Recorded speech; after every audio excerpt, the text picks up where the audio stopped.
Solana is still issuing millions of new tokens every year. That expanding supply keeps suppressing long-term value, increases dilution for holders, and forces validators and stakers to rely on rewards that will steadily decline over time. The system is functioning, but the monetary design is slow, heavy, and misaligned with the pace Solana has reached today. The core problem is simple. Inflation is decaying too slowly, and the network keeps paying a security budget larger than it needs. SIMD-0411 attempts to fix that without rewriting the entire monetary engine. Welcome to the Block Analyst. In today's video, we break down the Pine Analytics article that explains this proposal. We focus on the underlying problem, the exact economic adjustment being introduced, and how this single parameter change aims to produce a cleaner and more sustainable supply curve for Solana. Solana's inflation mechanism has three constants that define how supply grows over time. The initial inflation started at 8%. A disinflation rate of 15% per year gradually reduces that number.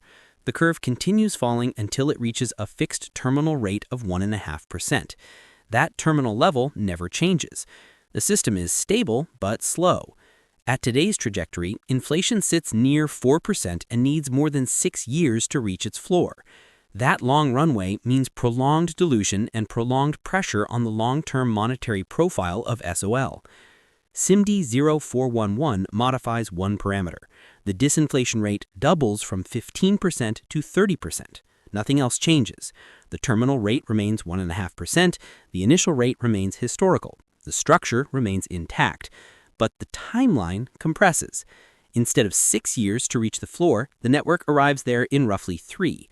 The emissions reduction across 6 years is material. Fewer tokens enter circulation, staking rewards decline gradually, and the network becomes more scarce, not by redesign, but by acceleration. To understand the consequences, follow the curve. Under the current rules, inflation decays slowly. Rewards remain elevated for several years, delegators receive higher nominal yield, and validators retain a comfortable margin. Under SIMD-0411, the curve steepens. Year 1 produces just over 5% nominal yield. Year 2 drops to roughly 3.5%. Year 3 moves toward 2.5%. After that, rewards converge toward the terminal state sooner. Issuance drops, dilution pressure weakens, supply expands at a tighter rhythm. This affects validators directly. Lower issuance means lower reward inflow. Validators with small stake and high operating costs lose margin first. Around 10 low-stake validators face unprofitability early in the transition. Their survival depends on delegations, cost efficiency, or fee structure adjustments. Larger validators endure the shift more easily. The network's decentralization profile changes slightly as weaker operators face financial pressure. Stakers also feel the shift. The income earned per epoch declines as emissions shrink. Staking becomes a lower yield, lower dilution environment. Long-term holders benefit from reduced supply expansion. Short-term yield seekers adapt to thinner returns. The structure moves from high-reward inflationary security toward low-reward, low-dilution stability.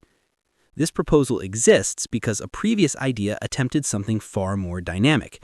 SIMD-0228 tied inflation to staking participation. Its aim was to let the network adjust supply expansion automatically based on how many tokens were staked. In theory, it optimized security. In practice, it created complexity. A dynamic formula introduced uncertainty. Parameter tuning became a governance burden. Predicted outcomes became harder to model. The community hesitated to adopt it because dynamic monetary rules create unpredictable incentive patterns. SIMD-0411 avoids all that friction with a single deterministic adjustment. No new formulas, no reactive mechanisms, no dependencies on staking participation, no ongoing governance calibration. One lever moves twice as fast. The results are controlled, transparent, and easy to analyze. Stakeholders understand precisely what to expect. Monetary policy becomes leaner without becoming experimental. The broader economic impact is straightforward. Over several years, the total supply grows more slowly. Holders face less dilution. Institutional allocators prefer predictable issuance paths. Retail stakers adapt to lower rewards but benefit from stronger long-term scarcity. Validators adjust their economic models. The security budget remains intact because the terminal rate was always designed for long-term stability, and Solana's high transaction volume provides an additional fee-based security component that grows over time. The decision shifts the network towards efficiency while preserving the economic foundation. There are risks. Lower yields may push some holders out of staking. That could reduce the total staked percentage unless offset by market demand or validator incentives. A small reduction in validator count is expected. Fee revenue remains critical. If fees stay low for extended periods, yields compress faster than modeled. Market reactions vary. The structural benefit of reduced dilution may take time to be reflected in price dynamics. Governance clarity is essential. Poor communication can create uncertainty even when the technical change is minimal. If implemented cleanly, the upgrade aligns Solana's monetary policy with its current maturity. Early-stage networks require high issuance. Mature networks require controlled expansion. The shift acknowledges that Solana's ecosystem, transaction throughput, validator set, and institutional footprint have reached a point where slower issuance is not just safe, but strategically beneficial. The essential takeaway: SIMD-0411 accelerates Solana's path to monetary stability. It cuts emissions significantly, it simplifies governance, it strengthens long-term holder economics, and compresses rewards and pressures weaker validators. It leans the protocol towards efficiency without introducing new mechanisms. Subscribe to the channel for more deep analytical breakdowns. This video is for educational purposes only and is not financial advice.